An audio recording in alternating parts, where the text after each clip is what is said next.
नमस्कार, capital TV देख रहे हैं। मैं हूं आपके साथ शिवानी रतूड़ी। देश भर में ईडी की ताबड़तोड़ कार्रवाई लगातार चर्चा का विषय बनी हुई।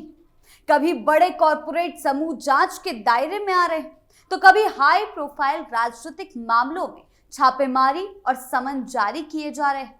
केरल से लेकर पश्चिम बंगाल और दिल्ली तक एजेंसी का एक्शन मोड लगातार दिखाई दे रहा है।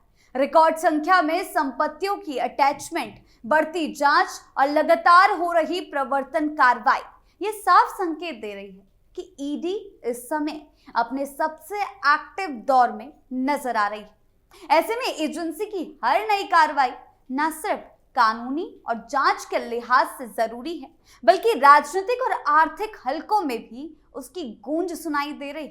तो क्या कुछ चल रहा है, कितने राज्यों में ईडी का ताबड़तोड़ एक्शन देखने को मिला और किस किस पर गाज गिरी है, आइए जानते हैं विस्तार से। ईडी का ताबड़तोड़ एक्शन, देश भर में बढ़ी प्रवर्तन कार्रवाई, ईडी के निशाने पर वेदांता ग्रुप। सबसे पहले बात करते हैं ईडी के शिकंजे में आए वेदांता ग्रुप की। प्रवर्तन निदेशालय यानी कि ईडी ने वैश्विक खनन समूह वेदांता ग्रुप के खिलाफ विदेशी मुद्रा उल्लंघन की जांच शुरू कर दी और उसके परिसरों में तलाशी ली। अरबपति अनिल अग्रवाल द्वारा स्थापित व्यापारिक घराने के खिलाफ 2 जून को छापेमारी शुरू की गई थी। ईडी की तलाशी के संबंध में वेदांता के प्रवक्ता ने कहा, हम अधिकारियों को पूरा सहयोग दे रहे हैं और मांगी गई सभी जानकारी उपलब्ध करा रहे हैं। कंपनी सभी लागू कानूनों और विनियमों का अनुपालन करने के लिए प्रतिबद्ध, क्योंकि मामला फिलहाल नियामक प्रक्रिया के अधीन है, इसीलिए हम इस स्तर पर आगे कोई टिप्पणी नहीं कर सकते। ईडी के अधिकारियों ने कहा, दिल्ली और राजस्थान में स्थित परिसरों के अलावा कुछ अन्य जगहों को भी हमने अपने दायरे में लिया है। उन्होंने बताया कि यह जांच विदेशी मुद्रा प्रबंधन अधिनियम FEMA के नागरिक प्रावधानों के तहत की जा रही। वेदांता लिमिटेड धातु, महत्वपूर्ण खनिजों और प्रौद्योगिकी की अग्रणी वैश्विक उत्पादक कंपनी है। कंपनी का परिचालन भारत, अफ्रीका, पश्चिम एशिया और पूर्वी एशिया में फैला हुआ है। वेदांता लिमिटेड इंडियन कंपनी ने अपनी UK based parent company Vedanta resource को रॉयल्टी और ब्रांड फी के नाम पर लगभग 1500 करोड़ रुपए का भुगतान किया। ईडी का मानना है कि ये पेमेंट फीमा यानी कि FEMA नियमों का उल्लंघन हो सकते हैं। विदेशी कंपनी को इतनी बड़ी रकम रॉयल्टी और ब्रांड फी के रूप में भेजने के लिए RBI की परमिशन और सही डिस्क्लोजर जरूरी होता है, जिसकी पूर्ति नहीं हुई मानी जा रही।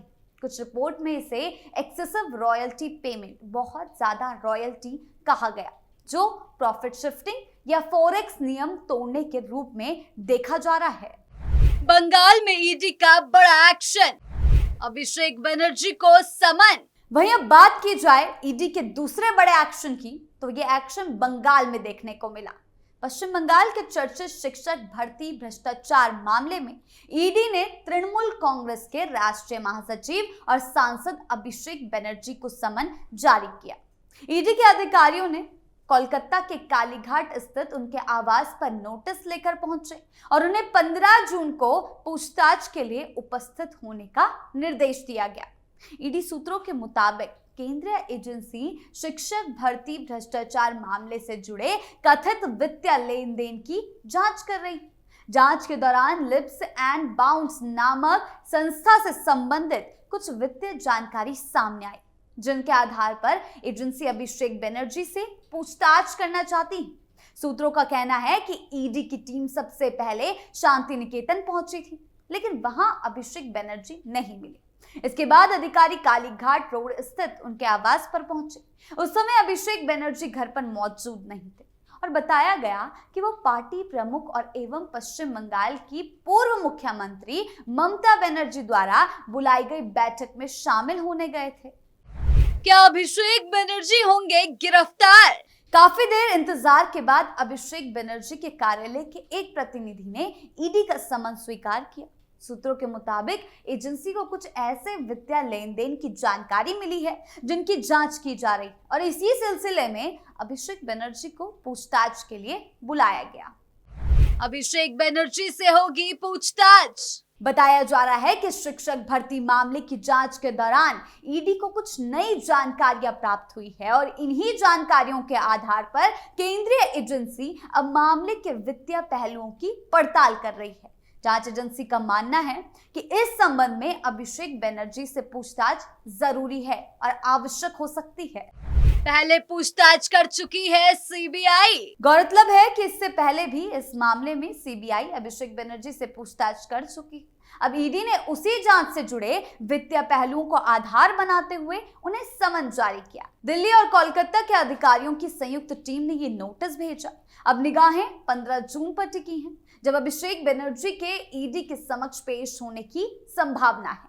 हालांकि इस मामले में अभी जांच जारी है और किसी भी आरोप पर अंतिम निष्कर्ष न्यायिक प्रक्रिया पूरी होने के बाद ही साफ होगा।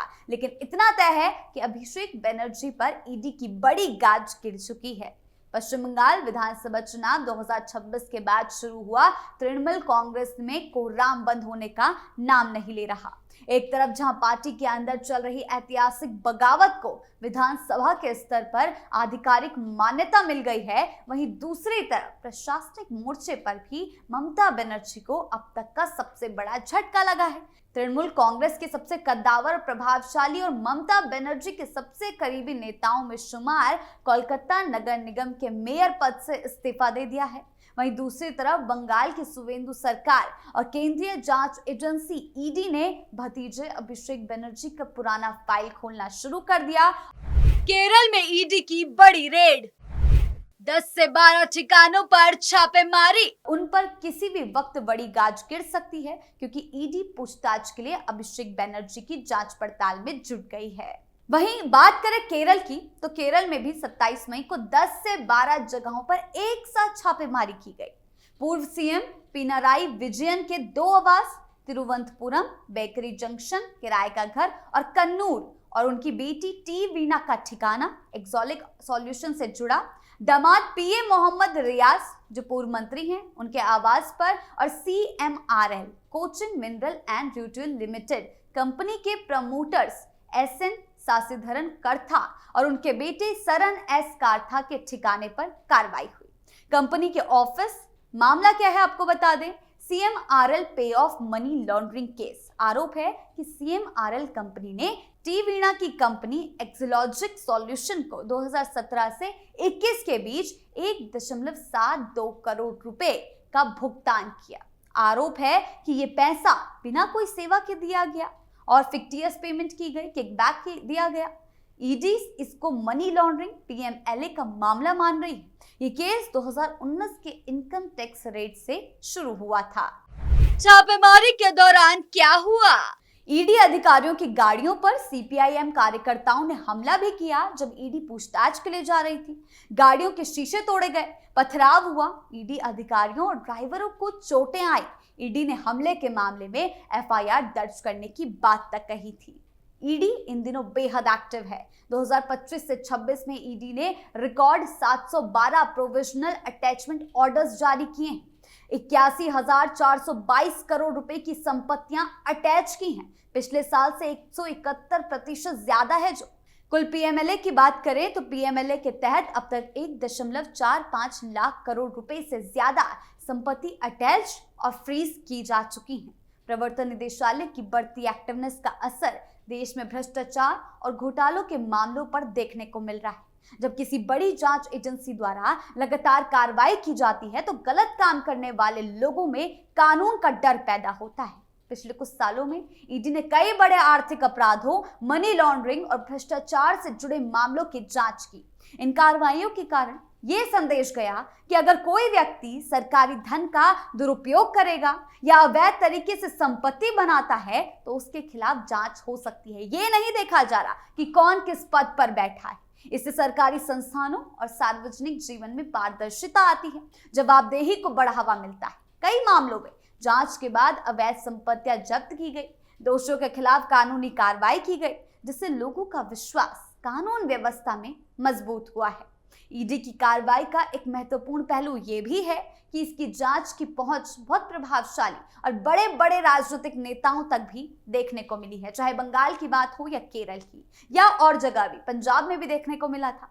इससे आम जनता के बीच ये धारणा बनी कि कानून केवल सामान्य लोगों के लिए नहीं बल्कि शक्तिशाली व्यक्तियों पर भी समान रूप से लागू हो रहा है। जब बड़े नेताओं, अधिकारियों या प्रभावशाली लोगों से पूछताछ होती है, उनके खिलाफ जांच शुरू होती है, तो ये साफ संदेश जाता है कि कोई भी व्यक्ति कानून से ऊपर तो नहीं है। हालांकि इन कार्रवाइयों को लेकर राजनीतिक मतभेद और बहस तेज होते हैं, लेकिन एक लोकतांत्रिक व्यवस्था में जांच एजेंसियों की जिम्मेदारी है कि वो आरोपों की निष्पक्ष जांच करें और इसी के तहत लगातार शिकंजे कसे जा रहे हैं। और इसीलिए ईडी की बढ़ती एक्टिवनेस को कई लोग भ्रष्टाचार के खिलाफ सख्त कदम के रूप में देखते हैं, जो ये संकेत देती है कि अगर किसी पर आर्थिक अपराध या भ्रष्टाचार के गंभीर आरोप हैं तो उसे केवल उसके पद, शक्ति या राजनीतिक प्रभाव के कारण बख्शा नहीं जाएगा। इससे शासन व्यवस्था में ईमानदारी और जवाबदेही की भावना को मजबूती मिलती है और भ्रष्टाचार पर रोक लगाने के प्रयासों को